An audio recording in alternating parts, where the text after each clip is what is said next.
Hello, नमस्कार प्यारे बच्चों। मैं Vijay Bansal, math lecturer, government senior secondary school Chandpura, Jakhal block, district Fatehabad से, हरियाणा एजुकेशन डिपार्टमेंट। आज हम अपनी मैथ की क्लास के अंदर कुछ सीखेंगे। हाँ जी स्टूडेंट, आज हम जो अपनी क्लास के अंदर कर रहे हैं, क्लास 10th का हमारे पास हमारा जो चैप्टर है 8th, ठीक है, त्रिकोणमिति। त्रिकोणमिति इसके बारे में हम अध्ययन करेंगे, इसके बारे में क्वेश्चंस बात करेंगे। यहाँ सबसे पहले हम त्रिकोणमिति के कुछ बेसिक कंसेप्टों के बारे में बात करते हैं, फिर हम इसके बारे आगे इसके कुछ क्वेश्चंस पर हम बात करेंगे। आप अपनी पिछली कक्षाओं के अंदर जो आपने 9th तक पढ़ा है या 7th क्लास चैप्टर तक क्लास 10th में पढ़ा है, उसमें आपने त्रिभुजों के बारे में काफ़ी कुछ पढ़ा होगा। त्रिभुजों की कोणों के आधार पर और भुजाओं के आधार पर मापों के बारे में पढ़ा है। और उसमें एक स्पेशल त्रिभुज हम आपकी बात की करें अगर हम, आपने एक समकोण त्रिभुज के बारे में पढ़ा है, ठीक है। ऐसी बहुत सी चीज़ें हैं, कल्पना की जा सकती हैं जहां समकोण त्रिभुजें बनती हैं और कहाँ हम इनका प्रयोग करते हैं, मैं कुछ उदाहरणों के द्वारा बताता हूं आपको। मान लीजिए आपका स्कूल का जो टूर है, ठीक है, आप स्कूल के टूर पर गए और स्कूल के टूर में जब आप जाते हैं, ठीक है, नीलनी मुंबई कहीं भी आप जा सकते हैं, कहीं वहाँ की कोई भी बड़ी बिल्डिंग की बात करते हैं, जैसे हम कुतुब मीनार की बात कर लेते हैं। मान लीजिए आप कुतुब मीनार देखने के लिए गए और कुतुब मीनार देखने के लिए आप यहाँ पर खड़े हैं, ये कुतुब मीनार है। आपको बिना माप के, आपके पास कोई मापना चाहते हैं कि कुतुब मीनार कितनी ऊंची है, ठीक है, आपको अगर आपका टीचर बता देता है या आपको गाइड बता देता है या वहाँ से आप किसी पुस्तक में पढ़ लेते हैं, नेट पर सर्च मारते हैं तो आपको आंसर मिल जाता है। लेकिन आप उस चीज़ को वेरीफाई करना चाहते हैं कि क्या वास्तव में ये चीज़ें सच है, ठीक है। तो वहाँ आपके पास एक जो कल्पना बनती है, अगर एक इमेजिनेशन करें तो कुतुब मीनार बिल्कुल सीधी हो जाएगी और ये धरती होगी हमारे पास। इन दोनों को मिलाने से जो हमारी ये त्रिभुज बन जाएगी, ठीक है, वो हमारी एक समकोण त्रिभुज की तरह हो गया, ठीक है। ऐसे ही आप एक छोटा सा एग्जाम्पल और ले सकते हैं। मान लीजिए एक नदी है, ठीक है, नदी के एक किनारे पर आपका घर है, बिल्डिंग, आप उस छत ऊपर खड़े हैं बिल्कुल, ठीक है, और यहाँ सामने नदी के दूसरे किनारे पर एक मंदिर है, जहाँ पर मंदिर की निचली सिरा पौड़ी पर, ठीक है, जो नदी के किनारे पर है, वहाँ पर एक मान लीजिए गमला पड़ा है, ठीक है, गमला पड़ा है। आप उस गमले को देखना चाहते हैं कि आपके घर से वो कितनी दूर है, मतलब नदी की ऊंचाई लंबाई मापना चाहते हैं, ठीक है।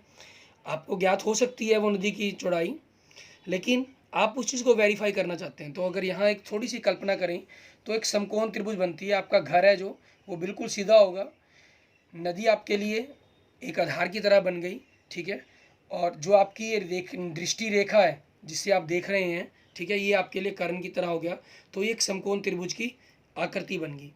ऐसी ही बहुत सी आकृतियाँ हमारे दिमाग के अंदर समकोण आकृतियाँ और बनती हैं, क्योंकि हम जो चैप्टर 8th के अंदर क्लास 10th में पढ़ेंगे वो हम सिर्फ समकोण त्रिभुज के ऊपर ही पढ़ेंगे। त्रिकोणमिति के जितनी भी बातें हम करेंगे स्पेशली मेंशन समकोण त्रिभुज पर ही करेंगे, और समकोण त्रिभुज में जो ये न्यून कोण बने हुए हैं इनके रिगार्डिंग ही बात करेंगे, ठीक है। मतलब न्यून कोण दैट मीन्स 0 डिग्री से लेकर 90 डिग्री तक के कोण पर ही बात की जाएगी। वैसे ऐसा नहीं है कि ये सिर्फ 0 से 90 पर ही रहता है, ये 90 से बड़े अधिक कोणों पर भी बात हम कर सकते हैं, प्रतिवर्ती कोणों पर भी बात होती है। आपकी समकोण त्रिभुजों के अतिरिक्त अन्य त्रिभुजों पर भी त्रिकोणमिति में बात की जा सकती है, लेकिन हमारे सिलेबस के अंदर हम जो बात करेंगे सिर्फ हम समकोण त्रिभुज में और 0 से 90 डिग्री पर ही बात करेंगे। अब एक क्वेश्चन दिमाग में पैदा होता है कि सबसे पहले त्रिकोणमिति का मतलब क्या है, त्रिकोणमिति है क्या चीज़ है। जैसे नाम से ही यहाँ से क्लियर है, ये एक ग्रीक शब्द से बना हुआ है।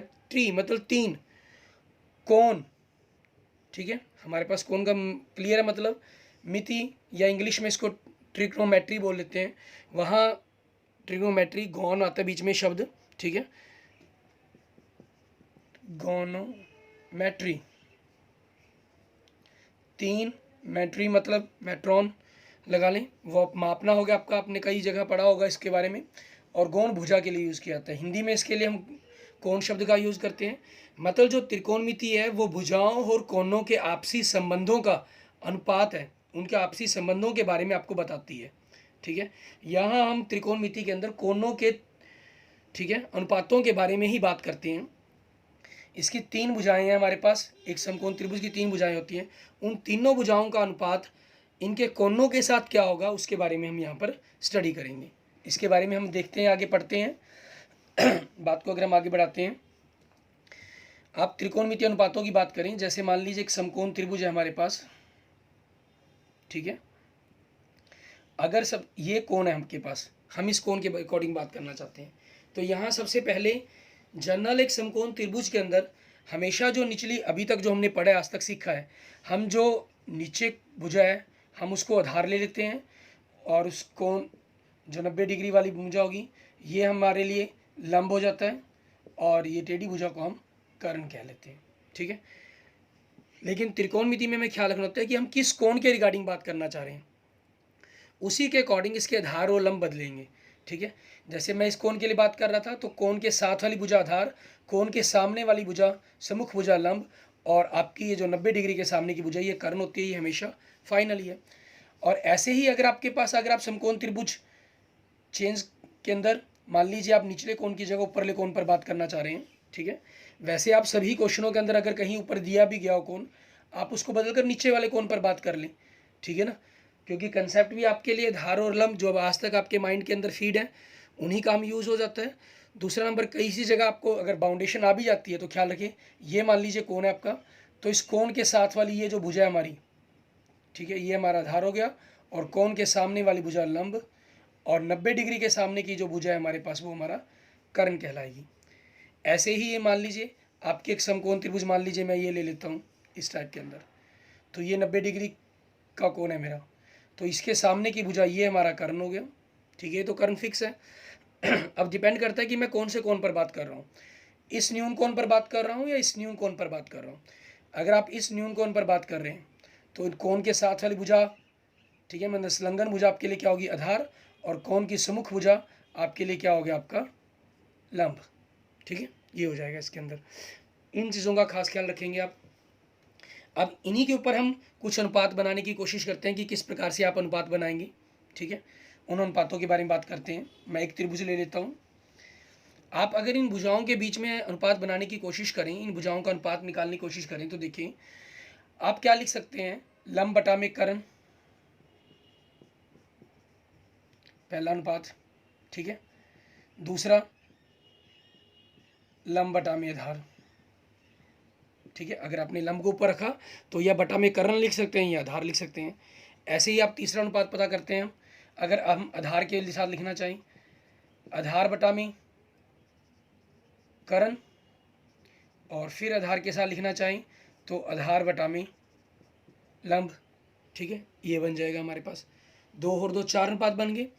ऐसे ही अगर हम ऊपर कर्ण कर लें, लिख लें, तो कर्ण बटा में लंब और कर्ण बटा में आधार, ठीक है, हमारे पास ये 2 अनुपात और बन गए, मतलब 2 2 4 6 अनुपात हमारे पास आ गए, ठीक है।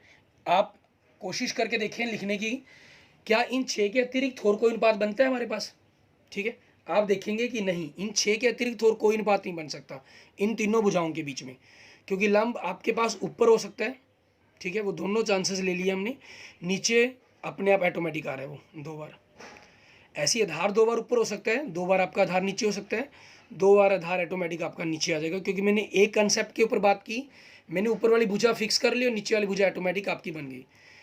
कर्ण आपके पास ऊपर 2 बार आ सकता है, ऐसी नीचे की अगर बात करेंगे तो दोनों ऑटोमेटिक आ गए आपके पास, ठीक है। इसके अंदर क्या है, कुछ अनुपात हमारे पास बेसिक है जिनके ऊपर हम पहली बात करते हैं, लंब बटा कर्ण, आधार बटा में कर्ण, ठीक है, लंब बटा जो कर्ण होता है वो हमारे पास साइन कहलाता है, ठीक है, और जो आधार बटा कर्ण का अनुपात है वो हमारा कोसाइन कहलाता है, ठीक है। और इसके साथ ही अगर हम तीसरे हमारा जो भेद बात करें, लंब बटा आधार, ठीक है, ये हमारा टेंजेंट कहलाता है, ठीक है, इस अनुपात को क्या कहा जाता है, टेंजेंट।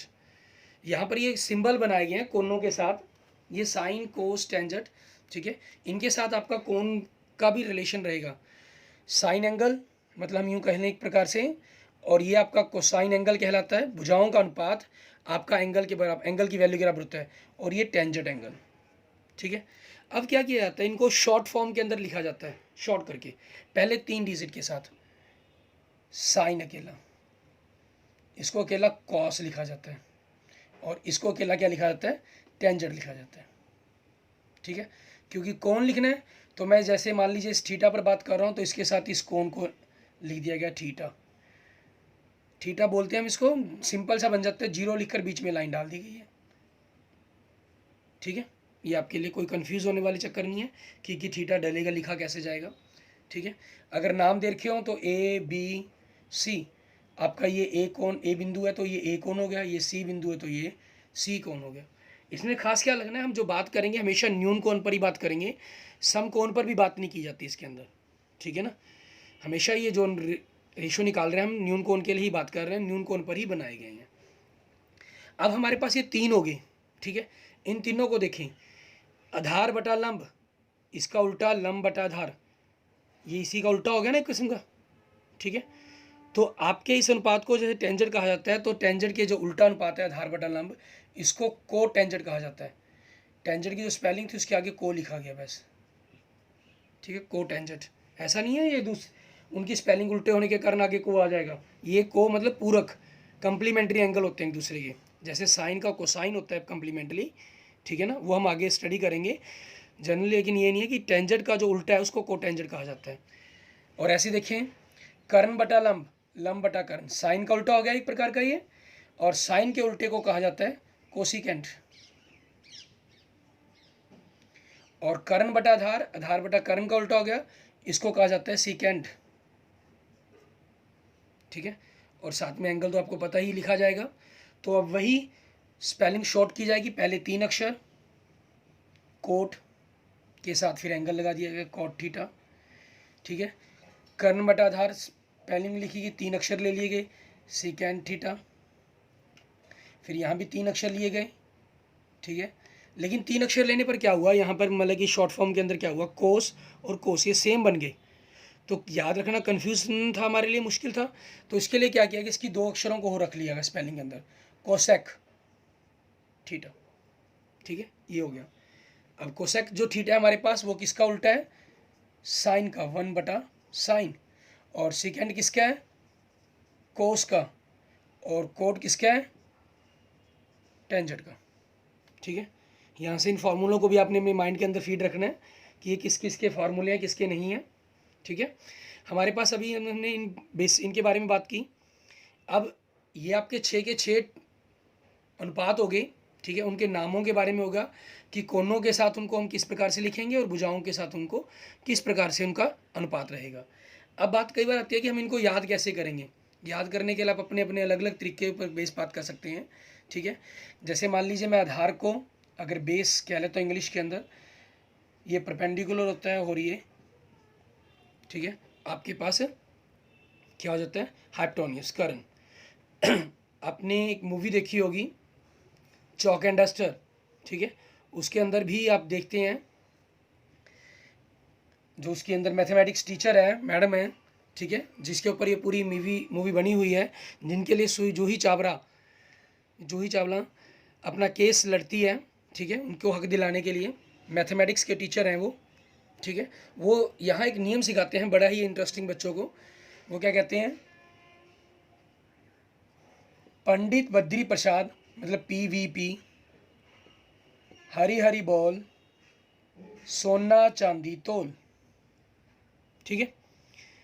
पंडित बद्री प्रसाद हरि हर बोल, सोना चांदी तोल, ठीक है। P मतलब परपेंडिकुलर से है, और B मतलब बेस आधार से है, H मतलब हाइपोटेन्यूज कर्ण से है। S का मतलब, क्योंकि मैंने आपको बताया कि 3 हमारे बेसिक हैं, ये साइन, कोस और टेंजेंट। तो देखो साइन का फॉर्मूला क्या बनता है आपका, लंब बटा में कर्ण, क्योंकि P मतलब लंब है, H मतलब कर्ण, सी का मतलब कोस से, उसका फॉर्मूला क्या होगा, आधार बटा में कर्ण मतलब बेस बटा में हाइपोटेन्यूज, आधार बटा में कर्ण। तीसरा हमारे पास टेंजेंट, परपेंडिकुलर अपॉन बेस मतलब लंब बटा में आधार, ठीक है, ये आ गया आपके पास। और बाकी जो 3 है वो इसके रिवर्स है, उल्टे हैं, ठीक है। आपको अगर मान लो कि जो साइन का उल्टा है, साइन किसका उल्टा है, कोसेक का, तो कोसेक का फार्मूला क्या बन जाएगा, कर्ण बटा में लंब। साइन कोस किसका उल्टा है, कोस का उल्टा क्या है, सेकेंड, तो सेकेंड का फार्मूला क्या बन जाएगा, कर्ण बटा में आधार। और कोट किसका उल्टा है, टेंजेंट का, तो टेंजेंट का फार्मूला क्या बन जाएगा यहाँ से, आधार बटा में लंब। ठीक है, ये तो आपके पास, अगर आपको लंब कर्ण को एक अलग अक्षरों के साथ में याद रखना पड़ रहा है, आप इसको अपनी ही एक छोटी सी टेक्निक है सिर्फ, और कुछ नहीं है ये, ठीक है, बनाने के लिए आपके पास, कि आप उनको याद रख सकें। वो भी शुरुआत में आपको ज़रूरत है, जैसे जैसे आप काम करते चले जाएंगे आपको ये सारी चीज़ें ऑटोमेटिक याद हो जाएंगी। किसी भी चीज़ को आपको बेसिकली याद करने की जरूरत नहीं पड़ेगी कि स्पेशल उसके ऊपर कोई फोर्स देना पड़ेगा।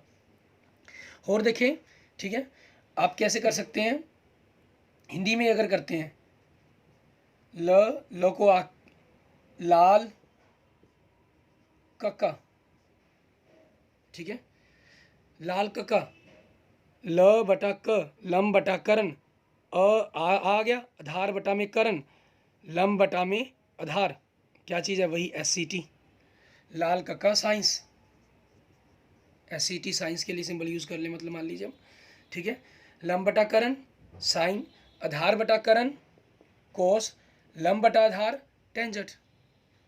ठीक है, और देखते हैं इसके लिए प्रोसेस याद रखने के लिए, ल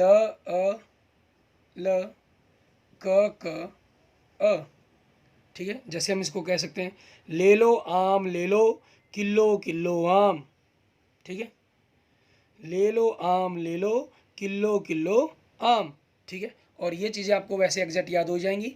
साइन लंब बटा कर्ण, साइन का उल्टा होता है कोसेक, कर्ण बटा लंब, ठीक है। और आपके पास देखें, कोस आधार बटा में कर्ण, कोस का उल्टा होता है सेकेंड, तो कर्ण बटा आधार। आपके पास लंब बटा आधार टेंजेंट, तो टेंजेंट का उल्टा होता है कोट, तो आधार बटा में लंब, ठीक है। इस प्रकार से आप ये जो सारे फॉर्मूले हैं, टेक्निक्स हैं, उनको याद कर सकते हैं बड़ी ही आसानी से, बिना किसी दिक्कत के। इसके लिए आपको ऐसा कुछ नहीं है कि कोई स्पेशल चीज़ों को याद करना पड़ेगा आपको, ठीक है। आगे हम जो देखते हैं, इन पर ही हम कुछ क्वेश्चंस करके देखते हैं, वहाँ से आपको इन क्वेश्चनों के बारे में थोड़ा सा कंसेप्ट और क्लियर हो जाएगा। आप देखिए इसके अंदर एक्सरसाइज में अगर हम देखें, क्वेश्चन नंबर 1, क्वेश्चन नंबर 1 देखते हैं हम। आपको दे रहा है कि ना, त्रिभुज ABC में जिसका B कोण समकोण है, AB बराबर में 24, ठीक है, एक समकोण त्रिभुज की बात कर रहा है ये। तो यहाँ हम समकोण त्रिभुज बनाते हैं, थोड़ी सी टेढ़ी लाइन चली गई, ठीक है, जिसके अंदर B समकोण है, मतलब B आपका 90 डिग्री का कोण है, और किसी को भी A और किसी को भी दूसरे बिंदु को C लिख लें। AB आपको 24 दी गई है, BC आपको 7 दी गई है, ठीक है। हमें जो मान ज्ञात करना है, साइन A कोस A और साइन C कोस C का ज्ञात करना है। A बिंदु है तो ये A एंगल है, ये C बिंदु है तो ये C एंगल है, ठीक है। सबसे पहले हमें साइन चाहे कोस, उसके लिए कर्ण तो चाहिए, हमें तीनों भुजाओं का ज्ञान होना जरूरी है। यहाँ ये भुजाएं फिक्स हैं, ठीक है, लंब आधार है आपके पास, लंब है, कर्ण नहीं है।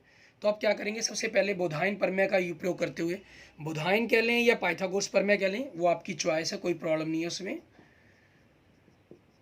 ठीक है ना। पाइथागोरस प्रमेय द्वारा,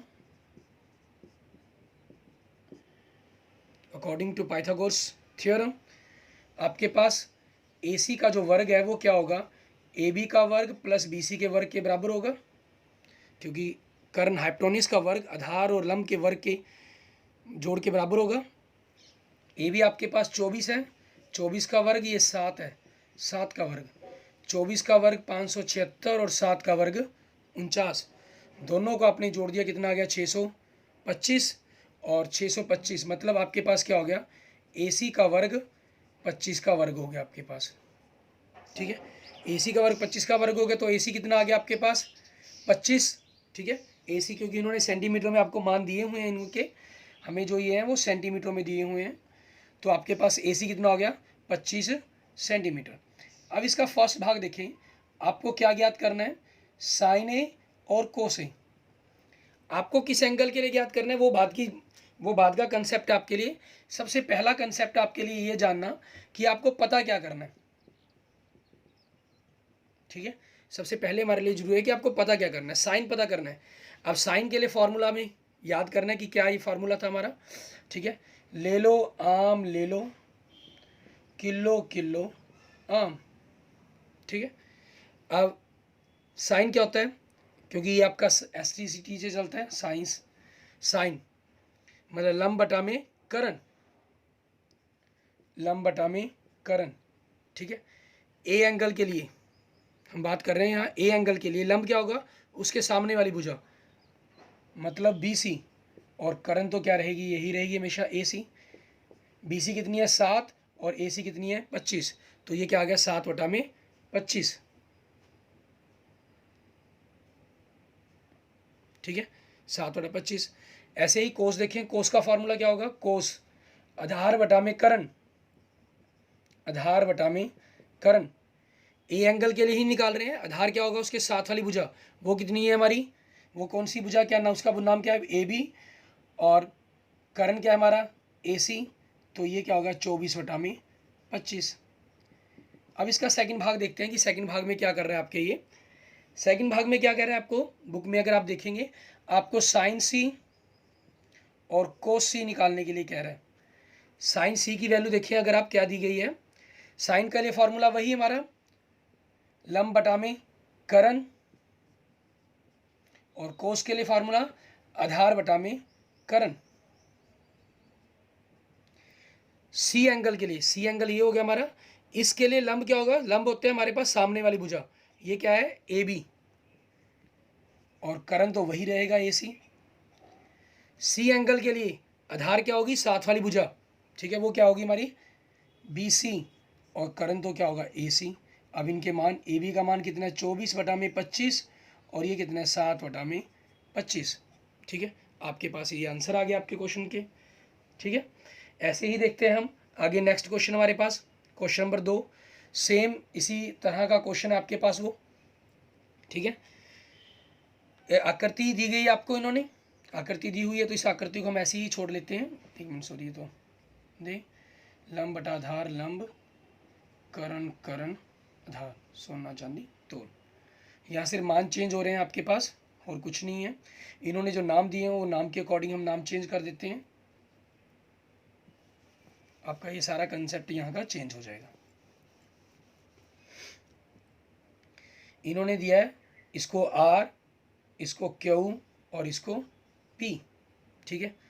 P है तो ये P एंगल हो गया, ये R है तो ये R एंगल हो गया, 90 डिग्री का है। इसका मान दिया इन्होंने 12 सेंटीमीटर और इसका मान दिया इन्होंने 13 सेंटीमीटर, ठीक है। अब हमारे पास ये वाली भुजा नहीं होनी चाहिए, सबसे पहले हमें तीनों भुजाएं होना हमारे पास बहुत ज़रूरी है, तभी हम किसी का मान ज्ञात कर सकते हैं, वैल्यू पता कर सकते हैं, ठीक है। अब हमारे पास दूसरे क्वेश्चन के अंदर वही क्या पता करना है आपको, आधार पता करना है, ठीक है, पाइथागोरस प्रमेय द्वारा। देखो कर्ण पता करना हो तो आप इन दोनों का जोड़ कर दें, अगर इन दोनों में से कोई पता करना हो, चाहे पहले जोड़ का फार्मूला लगा के फिर कैलकुलेशन कर लें, नहीं सीधा भी लिख सकते हैं, जैसे QR का वर्ग, मतलब जो कर्ण पता करना है, हमेशा लंब का वर्ग माइनस जो दूसरी भुजा बची, चाहे वो आधार हो चाहे वो लंब हो, ठीक है, उसका वर्ग माइनस कर देंगे। ये कितना है 13, 13 का वर्ग माइनस 12 का वर्ग, 13 का वर्ग कितना होगा 169, 12 का वर्ग 144, घटाकर कितना आ गया 25, ठीक है। मतलब QR का वर्ग क्या आ गया आपके पास 25, किसका वर्ग होता है 5 का, निशान लगाते हैं हम, या अथवा मानिए आगे से चलेंगे, इस अगले स्टेप पर चलते हैं हम, तो QR क्या हो गया हमारे पास 5, मतलब ये हमारे पास 5 सेंटीमीटर आ गया। इन्होंने कहा है कि tangent P minus cot R की वैल्यू निकालें, तो आपको सबसे पहले तो टेंजेंट P और कोट R पता होना चाहिए। आप टेंजेंट P की वैल्यू निकालेंगे और कोट R की, ठीक है। टेंजेंट के लिए फार्मूला क्या होगा, वही आप फार्मूला अगर याद करें, टेंजेंट के लिए लंब बटा में आधार, ठीक है।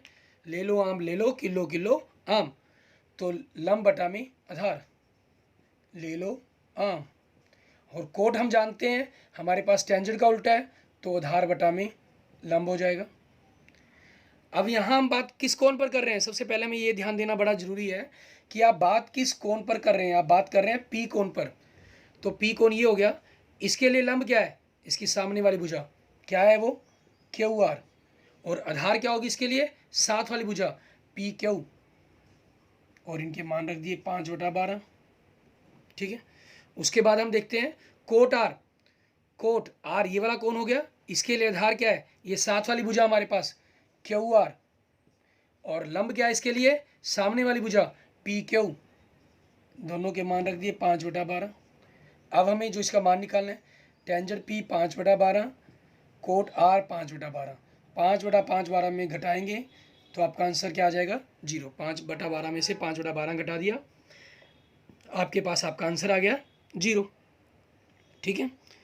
इसके बाद हम जो अगले क्वेश्चंस करेंगे उनके अंदर आपको अनुपात दिया गया है, ठीक है। इसके अंदर क्या थे, आपको 2 भुजाएं दी गई थी, हमें तीसरी भुजा ज्ञात करके हमने जो मान निकालने के लिए कहा था वो निकालना हमने सीखा, ठीक है।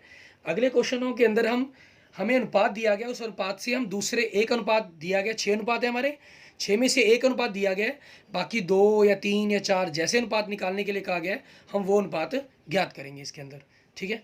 बाकी आगे हम देखते हैं कि हम किस ढंग से उस क्वेश्चनों को कंप्लीट करेंगे, वो हम अपनी अगली नेक्स्ट क्लास के अंदर करेंगे, नेक्स्ट पीरियड के अंदर सीखेंगे उस चीज़ के बारे में। Okay, thank you students. आपको अगर मेरा ये समझाने का तरीका और बढ़िया लगा हो, अच्छा लगा हो, तो प्लीज़ आप अपने दोस्तों के साथ जो 10th क्लास में पढ़ रहे हैं, ठीक है, उनके साथ शेयर कीजिए। और कोई भी किसी क्वेश्चन के रिगार्डिंग आपकी कोई प्रॉब्लम है, कोई कंसेप्ट आप समझना चाहते हैं, तो आप मुझे मैसेज कर दीजिएगा। मैं उसी चीज़ पर, उसी कंसेप्ट के बारे में आपको समझाते हुए वीडियो बनाकर आपके पास आपको शेयर कर दूँगा, ठीक है। आपकी किसी भी प्रॉब्लम के लिए आप मुझे कमेंट कर सकते हैं, और मेरे चैनल को सब्सक्राइब करें, Vijay Jakhar Bansal math. Okay, thank you students.